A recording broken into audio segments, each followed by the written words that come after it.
what's the objection you're getting right now with your last dispensary? The objection I'm getting is the owner,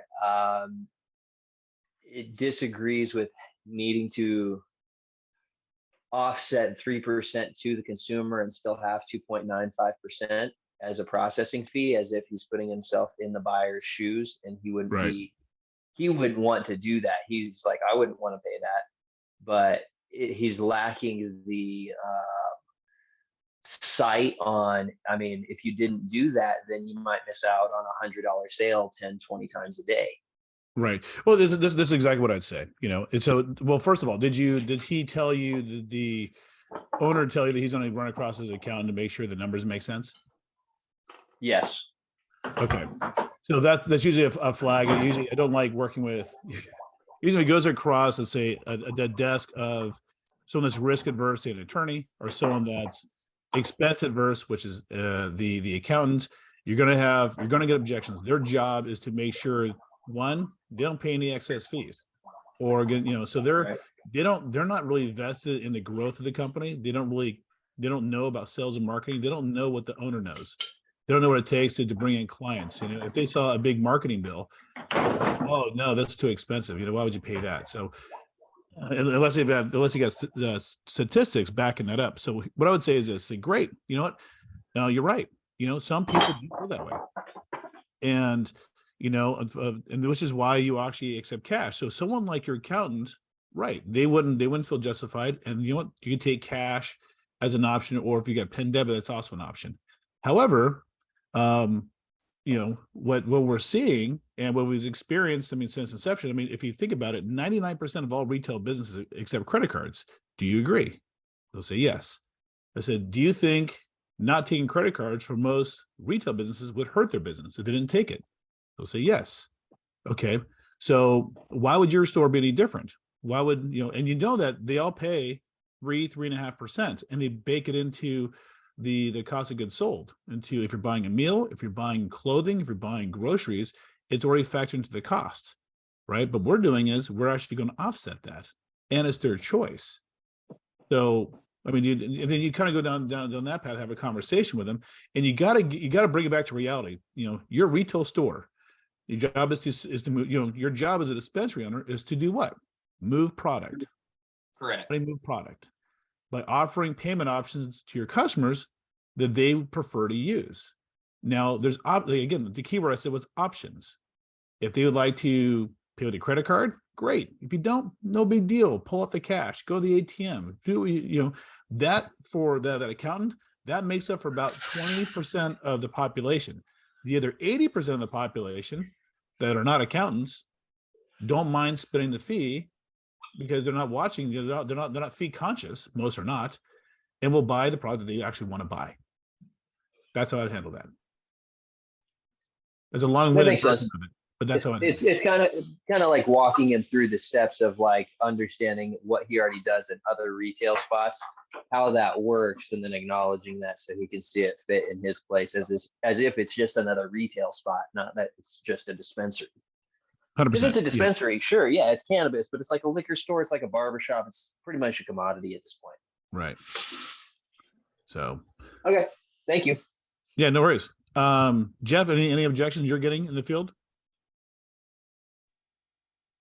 No, not a lot. I'm still just kind of combing through my my accounts that I was set up with on the other platform. And that's really what I'm focusing more on right now. I haven't really been diving into the dispensary thing or anything like that. But no, I understood. A lot of my people even doesn't have to do with dispensaries. If you had, obviously there's always something out there that we like, man, I get this objection. I just can't overcome it. Whether it be low risk or high risk. I just want to know if there's anything you encountered that you want to discuss. Right. Biggest thing for me would probably just be the fact that a lot of my people are still in their long-term leases that I signed them in. Yay. But just figuring out a way to find the ones that are ready to pop. And I know that I've got a few there that did pay cash. It's just following up with all my folks and just going through it. That's kind of what I'm doing. I'm just combing through about 350 accounts right now. Right. Okay. No, I view leasing like with POS systems like leasing a car. How old are those leases? Right. Yeah, they're like 2. They got about a year left on them. Some of them are getting ready to pop and be done. So, because I Right. started that in 2019, so we're right at the 3-year mark where their leases are expiring. So that's Okay, I mean, this is what I've done in the Yeah. past. One, if they're in a Uh-huh. lease, it's never really, it doesn't really kind of phase us. What you want to do is find out what their hot buttons are. Like, what are they? Yep. You got to dig in there. Like, hey, look, what is it? What are you not getting from the processor? I say with originally, or who you with now that you're not getting that you really like to do. What do we miss? What are we missing? How will you then? Right. I'll go through a needs analysis with them, and then find something that they're. You got to be problem finders, Right. and then problem solvers. You got to And then find pick the the problem scab. and then solve the problem. And most people don't know they have a problem until you dissect it and ask the right questions. That's really kind of the rule number one is what's wrong with their current situation. There's something they don't like. Maybe right now they're on a program where they didn't do, for example, I'll just use dual pricing for example. Maybe they set them up interchange plus pricing and they're just tired of, they can't handle all the inventory cost, the rise of expenses, supply, the insurance cost, the rents are going up, employee payroll's going up. And so, you know what? Have you actually taken a look at dual pricing? Well, what's that? If you don't really, you can offset most or all of the fees and pass on to your consumers if you want to. That's really common. That's actually the number one thing that's driving the economy with payment processing. That's the number one product. People are fed up with paying credit card fees. And if they want to use a credit card, they're gonna pass it off.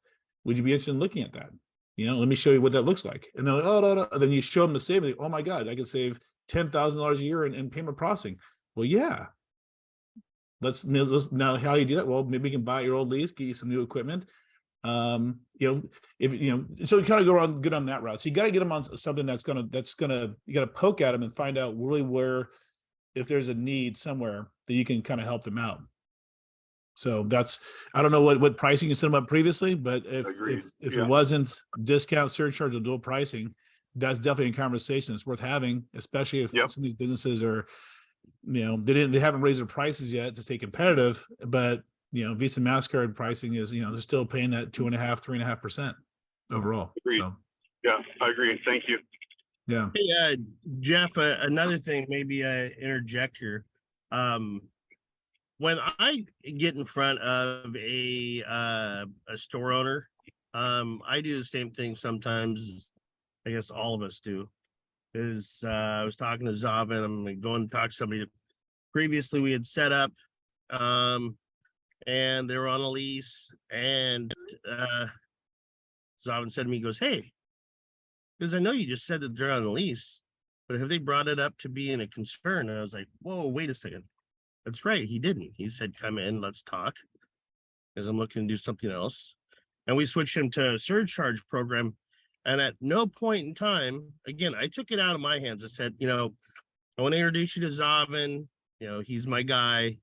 I sent him over all your information, and this is what we can do for you.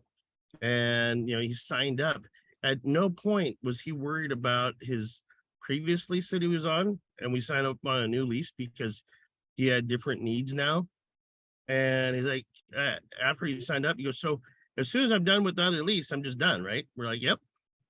And so it just was not an objection. Remember that conversation with Zavin? Yeah, it's funny, and it's kind of what Zach was saying earlier with the accountant. People will view the program as if they're the consumer. Right. So don't do that as the rep. Sometimes the rep, you guys, will view what's viable to the merchant and try to put yourself in their shoes. And most of the times you're wrong. So what you think is valuable is not what they think is valuable. They say, I don't care if I'm on a lease. No, who cares about this? Whatever. Let's say I'm on $100 lease. Who cares about this thing? I'm spending $400 a month. I don't want to do it anymore. This isn't this. And plus my equipment's not giving me what I need. Give me what I need. And I want to move forward in the right direction. Because it's either you want me to fix it now, or do you want me to fix it, 2 years from now? Well, they want to fix it now. Right. What's going to happen if I wait 2 years? Then you can do a needs analysis on that. Well, you can stay where you're at now and overpay, $10,000 in the next 2 years, or we can get you started now on the right direction.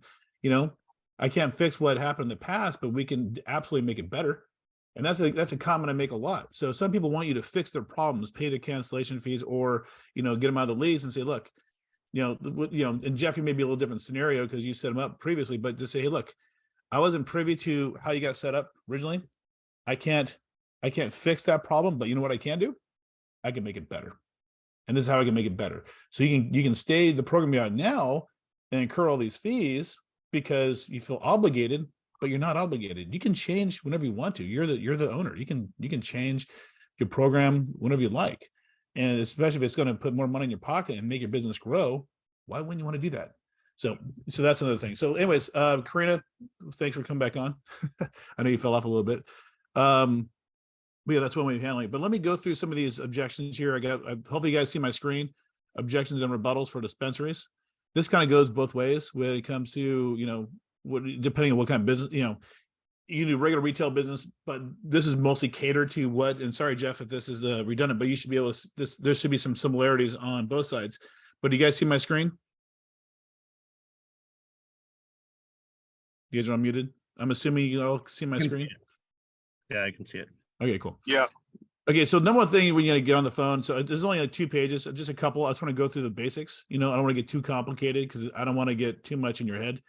But if someone, hey, is this legal or how is it legal? You want to, first of all, before I go through these, you got to know what the objections are going to be before you get on the phone, before you get an interaction. If you still don't know what the objections are going to be, and you say, I'll just kind of, roll with the punches when they come, you can do that to a point if you've already studied, but you got to be able to predict what they're going to say so you have an idea of how to respond to it in a nice, professional, clear manner, so you're not tripping over your words when you hear it for the first time. So you shouldn't be hearing anything for the first time. You should be able, oh, yep, I knew they're going to say that. Okay, let me go into handling that objection and then reclosing for the appointment. So for example, hey, is it legal? So I would refer to the compliance sheet that you guys all have. It's online and I've emailed it to everybody, but if not, you can go to the resource center and find it. And you try to break it down to layman's terms, say, hey, it's legal because the customer isn't doing a direct transaction for cannabis, because a customer is funding the e-wallet, makes it legal per Visa's rules. So the wallet, and then the wallet funds the dispensary, thus eliminating the need, Visa MasterCard is not doing any transaction whatsoever with the dispensary. So, and we always then go into this, the quasi-cash term the Visa and MasterCard came up with is the same designation that PayPal, Amazon, Venmo, and Stripe use. They're third-party facilitators. And so they do the transaction on behalf of others and have what's called a fintech and SMB license to do so.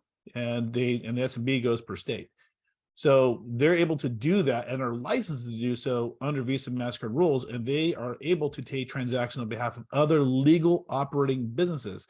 And the fact that the dispensary is legal and operating in the state that they're in makes it legal. It's a legal transaction. So, and they're doing the transaction with the wallet, not the dispensary, which is it is a workaround. It's a workaround, but it's a legal workaround that people use all the time. Other wallet solutions do it all the time. So that's the rules they let us, the parameters of the framework they let us work in, and it's compliant. So any question on that real quick? I'm going to jump to the next one. Okay. I already have a wallet solution for taking credit cards. If you notice, my response is always awesome, great, perfect. Always acknowledge it. Don't always just always want to be upbeat, or at least not really upbeat, but be positive. Great.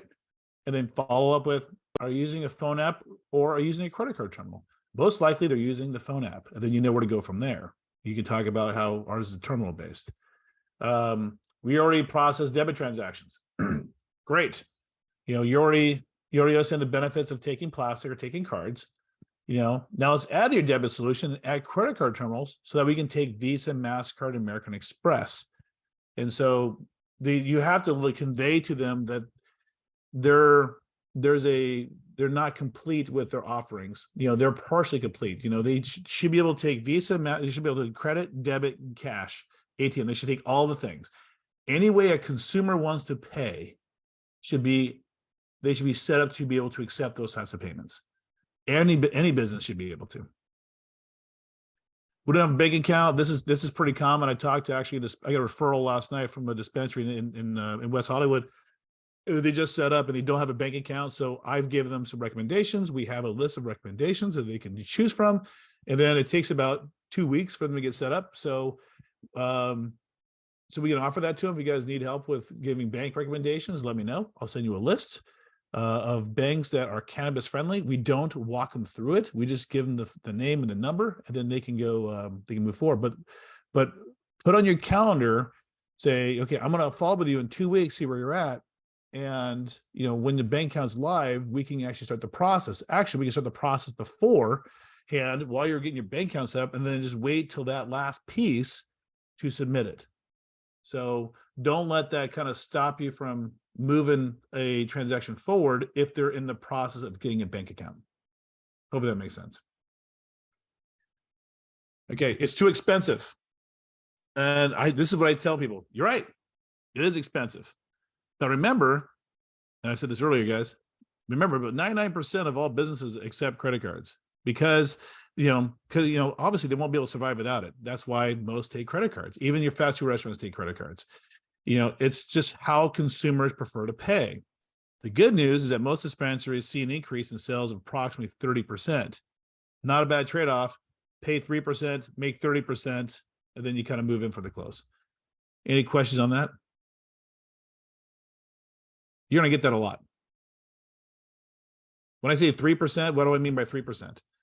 You always want to talk about the rate, their net rate, the rate that they're going to be paying, not the rate, not our rate, because they somehow block it in their mind. Oh, that's just too expensive. You got to tell them what their net rate's going to be. Because if they charge, let's say they charge 3%, and their rate's 6%, just rounding, their rate's 6%, they charge 3%, that's a net 3%. We all agree. So, but there's also ways around that. They can pay 0%, and then we can take our fee off our terminal, and then they can put it on their point of sale, which keeps us off that compliance issue. And then they can charge a service fee up to 6%, $5, whatever they want to charge, and they can offset 100% of it. And they say it's too expensive. I would say, for who? For your customers or for you? Well, for you, you're not paying anything. And it only costs you $10 a month to have access to credit cards in your store. So if they use it, they don't. So I guarantee I'll make a bet with you. I bet you they're going to use that terminal, even though let's say you charge $5, they'll use that terminal more than your debit and your ATM combined. They just will. If not, I'll buy it back. So no one's ever hit me up on that. Or actually, they've hit me up on that, but I've never had to pay up. They never returned a terminal. It is, and to say, look, it is expensive. That's why it took fast food restaurants up till probably 2005 were cash only up until 20 years ago, because they thought it was too expensive. Once they started using it, like, oh my gosh, we actually have increased revenue. This is amazing. That over exceeds the cost of what the cards cost. So keep that in mind. Don't let too expensive stop you. Too much paperwork. Sometimes you get this objection. You just got to handle it the right way. Actually, before I get to that point, before I even get to an objection of too much paperwork, I head this one off. I never get that objection because I tell them, okay, let's say they're ready for the next step. I tell them, okay, ready to go forward? Okay, great. Here's what we do. I said, all right, ready for this? They go, what? They go, well, I'm going to need a left arm, your right eyeball, a blood sample, and your firstborn. I'll just make some kind of joke out of it. And they go, well, what do you mean? They go, well, you chose to be in the cannabis business, which means everything you do to get set with anything financially, you need a lot of paperwork. And they're like, oh, they go, I know. You're probably used to this, right? They go, yes, everything we do is labor intensive. Okay, cool. My guess is that you have somebody on your team that handles most of this for you. So we're going to need, I walk them through and say, hey, we're going to need, Arkansas, company docs, like Arkansas Corporation bylaws. We're going to need some financials. Then we're going to need your personal information and your business, EIN information and legal information. We just need all that. And there's a list of documents we got to get. It's a lot, but if there's someone on your team that can help us collect it, that'd be great. That's how I started off, and I never ever have an issue with it.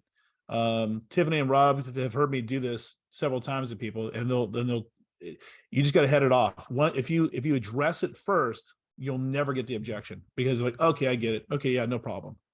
But if you try to downplay it, oh, it's not that much. It's not much. It's okay. It's okay.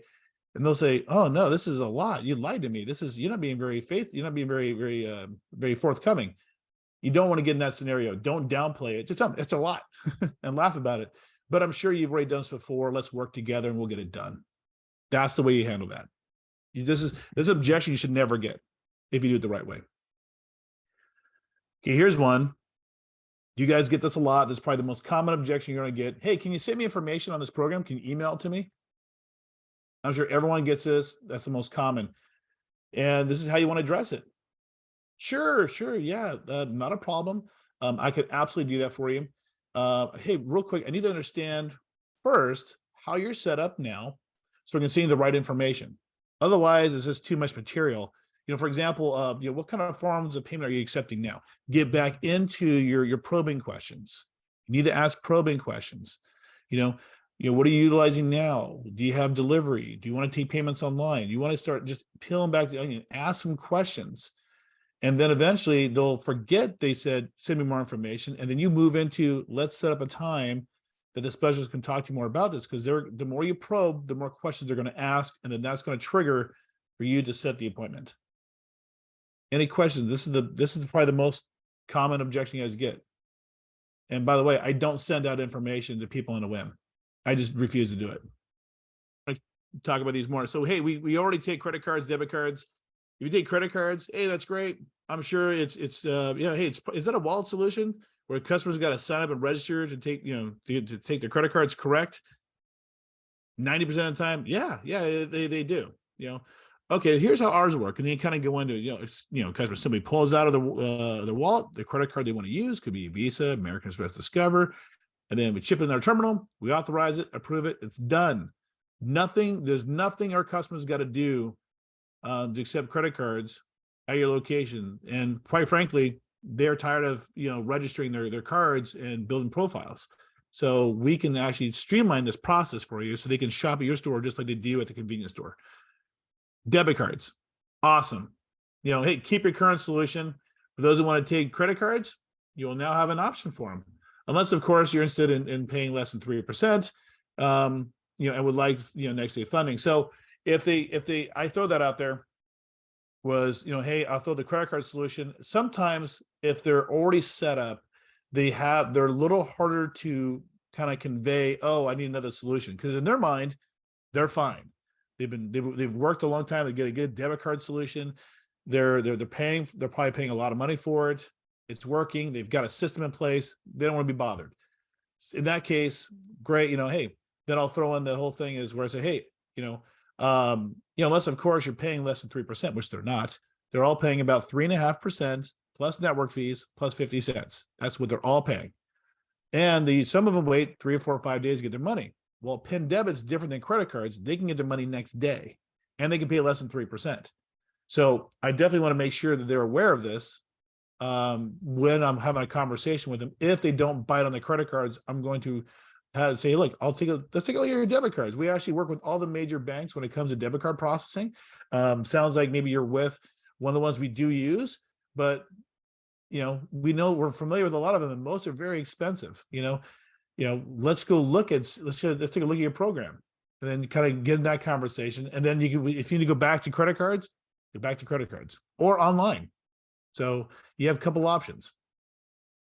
Just kind of depends on where the conversation goes, whatever their hot button is. So, and then down below is kind of like, who's already using your services and existing clients. You can kind of throw out a couple different ones. Great question. I like to use this a lot. I throw this out, not all the names, but I do want to explain to them and demonstrate to them, we're not a new company.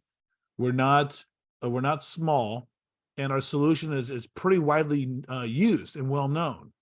Because I need them to know that, hey, we're pretty massive when we're going through and talking to everybody about this. I want them to feel a little bit left out, to be honest. So it's a great question. I said, glad you asked it. There's over 2,200 locations of licensed dispensaries already using our product. And you can throw out like, Eco Cannabis, Mission Organics, Evolve, Unrivaled Brands, Garden of Eden, Horizon Collective, Lemonade. You can throw out some names. Do we give out names of people or phone numbers? No. But we can throw out some random names there. Don't print this. Do not send it out to people. Never put this in print, because you want to be able to mention it verbally, but we never want to do any kind of like online email advertising and showing, hey, here's our clients. You don't want to do that because it kind of violates, you know, some code of ethics and privacy. We don't want to put someone on blast because honestly, our merchants don't want their competition to know what they're doing that's got an edge on them, to be honest. They don't want that known. They don't want it told. They don't want it broadcasted. So we can mention it verbally, but do not email it out. If that makes sense? What's your rate? You're gonna get this a lot. Don't fall for the trap. This is the best way to segue into an appointment. I love it when they ask this, so be ready for it. And if you're not, please study this. Hey, what's your rate? Great question. Hey, you know, it's honestly 0 to 2.5% is what you'll be in the paying, depending on how much sales volume you have, your average ticket, you know, number of locations. It really does vary and it does depend on kind of how you guys are operating and how you're set up. But I tell you what we'll do. Let's set up a call with my manager and they can break it down. They can break down the program for you. And, you know, based on how you guys are set up. I personally can't tell you because, you know, we're not trained. I'm not authorized, you know, to give out the rates for cannabis processing. You got to talk to a specialist, but that's why I'm calling you, is to explain a little bit about the program, build a little awareness, but obviously to get you on the phone digitally, because we're contacting all the different dispensaries in your area, and we think you're qualified to take advantage of it, and may cost you nothing. And then close for the appointment. You want to be vague, because if you want to, the problem with some people when they're on the phone, they feel insecure about not telling them everything because you know too much. So you feel like you have to overly explain and be the information kind of authority on it. Since you call them, say, I already know all this. I'll just tell them how it works. The second you do that, they're not going to want to meet with anybody. They're going to try to pull it from you. And you're going to be, and then if you don't give them what they want, they get frustrated because they know you know information, and then they think and they know you're actually withholding information, which irritates them. Now they're not going to get on the phone with anybody because they want to get it from you. And you're not really prepared to do that when it comes to these kind of merchants. So you don't want to give them the inkling that you have the answers for them. Don't give it to them. You want to get them on the phone so we can explain it to them, because we got to walk them through the steps. Never pitch your product without knowing who your client is and how they're operating. You can't do it. So that's kind of that's like sales 101. You just can't do it. So any questions on that? Okay. We already went over banking. And then lastly is, you know, why should I use you guys? This is, you know, pretty much you're just kind of going over the main points. You know, you can go over, you know, hey, well, obviously, you know, simply the ability to accept all credit cards at the point of sale. You can list off the different card brands and say, you know, without building a profile, downloading an app, doing QR code or text messaging, nothing's involved, just basic processing. That's what makes this different. It's safe and compliant with all the card brands. We carry all the liability, so you don't have to, because we're the merchant of record. You're not allowed to be, because you're cannabis. No extra steps for the customers. Simply chip your card and it's done. Solution is owned and backed by a publicly traded company in the NASDAQ. We're not small. Transactions are made for the exact amount. That's especially true when you talk about anyone that has the point of banking solution still, that rounds up to the nearest $10. It helps reduce the amount of cash in the store. More payment options for your customers, because that's truly what you want to do. And you can pass on the processing fees on the customer, so it doesn't cost the store anything. It doesn't have to, these solutions, guys, doesn't have to cost them anything. They just got to buy the terminal. And they don't have to buy 10. They can just buy one. We don't care. Because typically once they get one, they'll buy more. They always do. Tiffany's going to laugh. She's probably laughing. They always buy more. So those are the main objections I want to cover today. And Karina, I know you were off. I talked to Jeff and Zach a little bit, and Rob and Tiffany. Is there anything that you are encountering that you need help with when you're on the phone? You're on mute if you want to. Thankfully, right now,